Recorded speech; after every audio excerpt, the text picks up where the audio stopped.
Hey guys, welcome back to my channel, and I'm back again with unboxing time. Di ba nga nabanggit ko dun sa huling video ko na meron ulit akong mga inaantay na deliveries. So, tara, i-unbox natin to. Oops! Yeah. So, meron akong dalawa today. And, ano ba itong mga to? Oo. Alam mo, nakakatawa nga to kasi nung in-order ko to, magkaibang shop. Kasi sabi ko, gusto ko malaman anong difference nung mga pantalon kapag in-order ko sa ibang shop. Kasi pagkaparehas lang naman sila pag tinignan mo eh. So, tingnan natin. And pangalawa ko to in-order. Actually, yung first batch na in-order ko, hiningi ng friend ko. Sabi niya sa kanya na lang daw, order na lang daw ako ulit. So, okay, sige. Sa akin wala namang problema yun, diba? Sige, okay, eto na.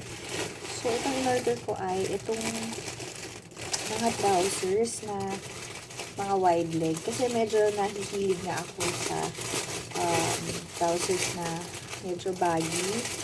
Kasi very comfortable silang suotin. So, ayun.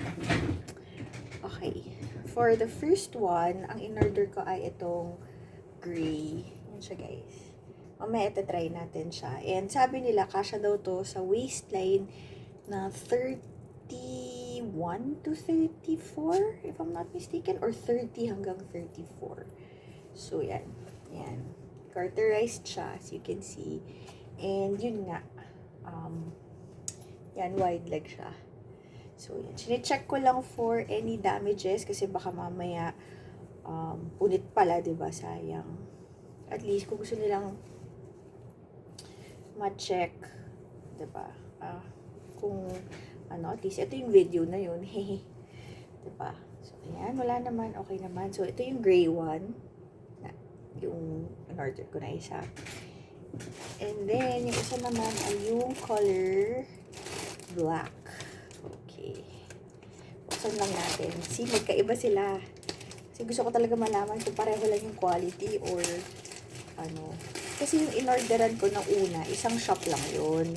So, yun nga. Umorder ulit ako doon. Tapos yung gray, in-order ko sa ibang shop. Ayan. So, ako guys, huwag nyo nang pansinin yung pimple ko na yan. Sumisigaw kasi. Wala na akong magagawa. So, ito. Pareho silang naka-plastic. And then,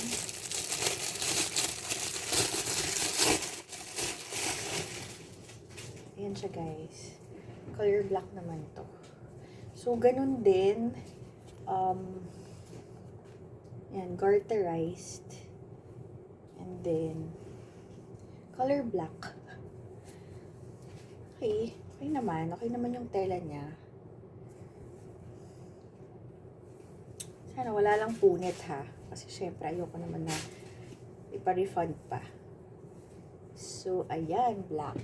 So, yan, in-order ko. Okay guys, ihabol na rin natin dito sa video na to, itong isa pang parcel. I didn't see it kasi na kasabay pala ng mga trousers.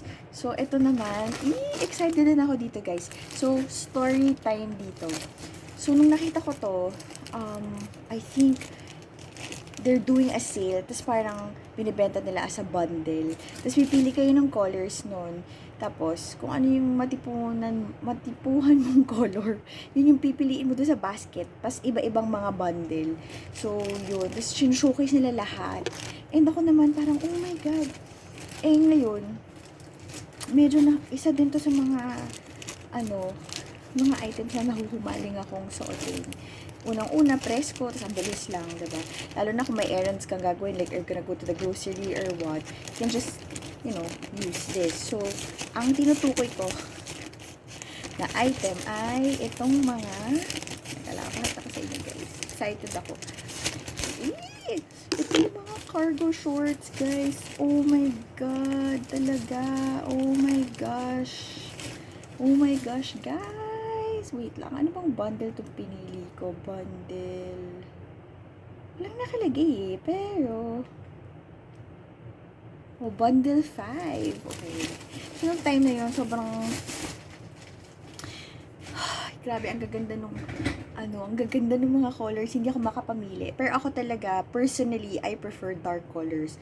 So, ngayon, ang aking pinili ay bundle 5 at yung mga kasama doon dito sa cargo shorts, guys. Oh my God, super cute. So, we have the black one. Yan o, favorite color black. And then, ito yung parang, I think they call this olive. Ayan, guys, ang cute. Teka, baliktad pa. Ano ba to? Hindi, ito. Tama. Ayan siya, guys. Oh my God. Ang cute niya. Cargo skirts. Ayan. Tapos yung isa naman, I think, yung color nito is, if I'm not mistaken, this is brown. Brown or skirt. Ay, brown or skirt. Or amber. Basta yan. Di ba, guys? Tapos lahat sila parang, ang mabilis bagayan, ganyan. So, ganito na lang. I will do a separate video sa mga try-on nitong mga to. And then, bigyan ko kayo ng update kung okay ba siya, kasya ba sa akin. Pero, stretchable to, guys, kasi hanggang 34 or 36 yung kasya dito. So, yun. Excited ako dito, guys. Okay, abangan nyo yung ano ko ha, yung try-on video ko dito sa mga Another to. parcel ulit, guys, ha? Diyos ko, ano ba yan? Every time na bumababa ako doon, may makikita akong parcel. So, hindi ko alam bakit paisa-isa yung sulpot. Usually naman magkakasama. Pero anyway, here's another parcel na isasama ko na rin sa video na to sa pag-unbox. So, let's go. Ito naman is another outerwear. Outerwear? Oo. Yan siya, guys. Skirt. Mahilig ako sa skirt, eh. So, ganito naman. Checkered naman siya, guys. Look! So cutie! Look at that. Yan. So, I think, if I'm not mistaken, ang kasya naman dito is size 30 to 30, 28 to 32? I may be wrong, guys, ha? Pero hindi ko na maalala. Pero basta, anything na nasa range ng, waistline ko. Kasi, ang waistline ko is 31 to 32. So, pag ganun na, umorder na ako. So, saka maganda pa dito. Tingnan mo, guys. Oh, carterized. So, okay na yan. So, like what I said, mahilig nga ako sa skirts. Kasi mabilis siyang gamitin. Tapos, pwede mo siyang i-dress up, i-dress down. Ganun. Katulad nito, suot ko. Diba, black lang na plain na v-neck. Oh, tapos suot mo to. Pwede na. Okay, white sneakers. Good to go. Pwede mo na gawin yung errand, diba? So, yun. Again, sali ko na lang to sa try-on haul. Okay?